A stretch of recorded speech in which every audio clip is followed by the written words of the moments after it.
नमस्कार।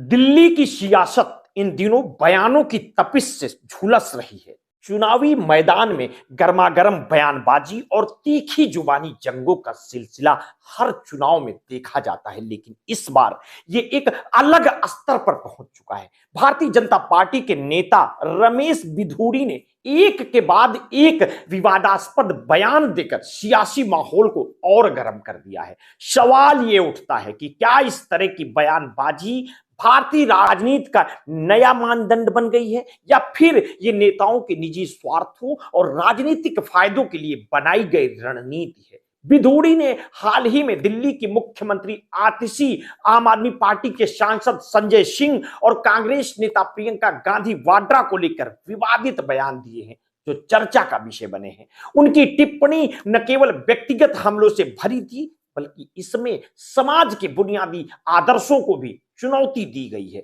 उन्होंने आतिशी पर टिप्पणी करते हुए उनके पारिवारिक पृष्ठभूमि पर निशाना साधा और अफजल गुरु जैसे विवादित मुद्दों को खींचकर राजनीतिक ध्रुवीकरण का प्रयास किया है। साथ ही संजय सिंह को लेकर उनकी टिप्पणी ने न केवल राजनीतिक मर्यादा तोड़ी, बल्कि यह सवाल भी खड़ा किया कि क्या चुनावी प्रचार अब केवल चरित्र हनन और गालियों तक ही सीमित रह गया है। बिधूड़ी का प्रियंका गांधी पर बयान, जिसमें उन्होंने सड़कों की तुलना प्रियंका गांधी के गालों से की थी, ने तो सियासी भूचाल ला दिया। उनकी इस टिप्पणी ने न केवल कांग्रेस कार्यकर्ताओं को नाराज किया, बल्कि समाज के हर वर्ग से तीखी प्रतिक्रिया ली है। और यह बयान केवल महिलाओं के प्रति नेताओं की सोच को उजागर करता है और यह भी दिखाता है कि राजनीति में मर्यादा का स्तर कितना ज्यादा गिर चुका है। प्रियंका गांधी को लेकर की गई इस टिप्पणी का वीडियो सोशल मीडिया पर वायरल होते दिख रहा है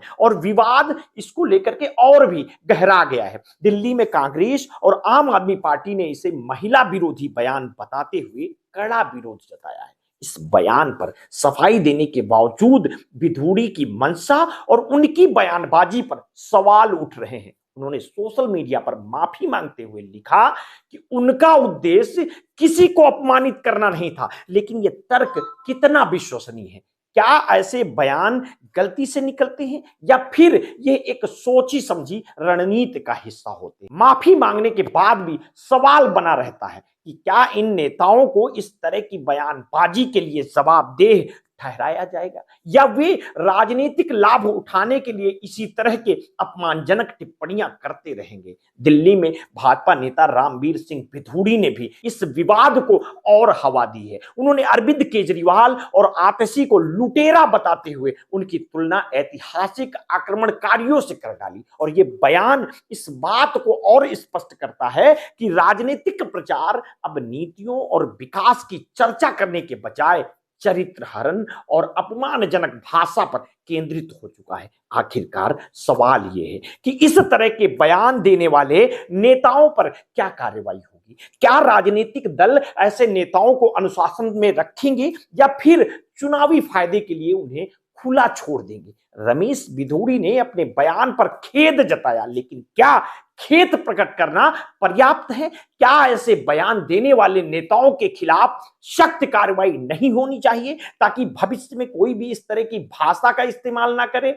महिलाओं के प्रति अपमानजनक टिप्पणियों का यह मामला पहली बार नहीं है। लालू प्रसाद यादव का वो बयान भी सभी को याद होगा, जब उन्होंने बिहार की सड़कों को हेमा मालिनी की गालों जैसा बनाने का वादा किया था, और ये बयान तब भी उतना ही विवादास्पद था जितना आज बिधूड़ी का बयान है। लेकिन ऐसे बयान बार बार दिए जाते हैं क्योंकि इनका उद्देश्य समाज का ध्यान असली मुद्दों से भटकाना है। दिल्ली में प्रियंका गांधी पर दिए गए बयान के बाद कांग्रेस और आम आदमी पार्टी ने जमकर प्रदर्शन किया। कांग्रेस ने जहां बिधूड़ी का पुतला फूंका, वहीं आम आदमी पार्टी ने इसे भाजपा की महिला विरोधी मानसिकता का प्रमाण बताया। लेकिन क्या यह विरोध केवल राजनीतिक दिखावा है, या वाकई में महिला सम्मान के लिए सच्ची चिंता का प्रतिबिंब है? आखिरकार जनता को यह तय करना होगा कि क्या वो किस तरह की राजनीति का समर्थन करना चाहती है। क्या वो नेताओं के ऐसे बयान सुनकर उनकी पार्टियों को वोट देना चाहती है, या फिर वो ऐसे बयानों को खारिज करके एक नई राजनीतिक संस्कृति को जन्म देना चाहती है? एक और सवाल यह भी उठता है कि क्या हमारे देश की राजनीति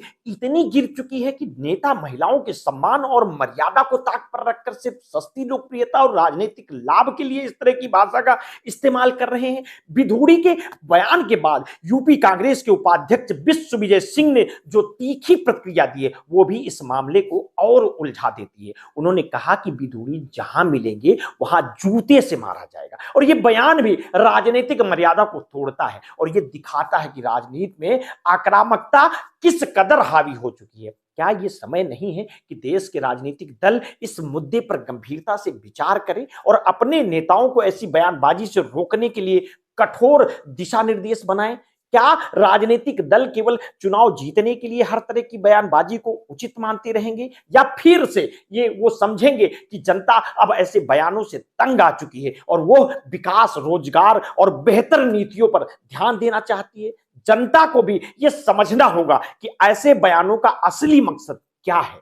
क्या ये बयान असली मुद्दों से ध्यान भटकाने के लिए नहीं दिए जाते हैं? जब नेता व्यक्तिगत हमले और अपमानजनक टिप्पणियों पर उतर जाते हैं तो क्या ये उनके पास वास्तविक मुद्दों और नीतियों की कमी का संकेत नहीं है? दिल्ली में सियासी गर्मी बढ़ती जा रही है और इन बयानों ने इसे और भड़का दिया है। लेकिन क्या ये राजनीतिक संस्कृति देश की लोकतंत्र के लिए सही दिशा में जा रही है? क्या हमारे नेता और राजनीतिक दल ये समझ पाएंगे कि जनता अब इस तरह की बयानबाजी से ऊब चुकी है और वो एक स्वस्थ और सकारात्मक राजनीति की अपेक्षा करती है? इस पूरे प्रकरण को आप किस तरह से देखते हैं? अपनी प्रतिक्रिया हमें वीडियो के कमेंट बॉक्स में अवश्य दीजिएगा। आपने अगर अभी तक हमारे इस चैनल को सब्सक्राइब नहीं किया है तो तत्काल कर लीजिए, बेल आइकन दबाना बिल्कुल ना भूलिए। अपने स्वास्थ्य के प्रति सचेत रहिए, सजग रहिए, अपना ध्यान रखिए। बहुत बहुत धन्यवाद।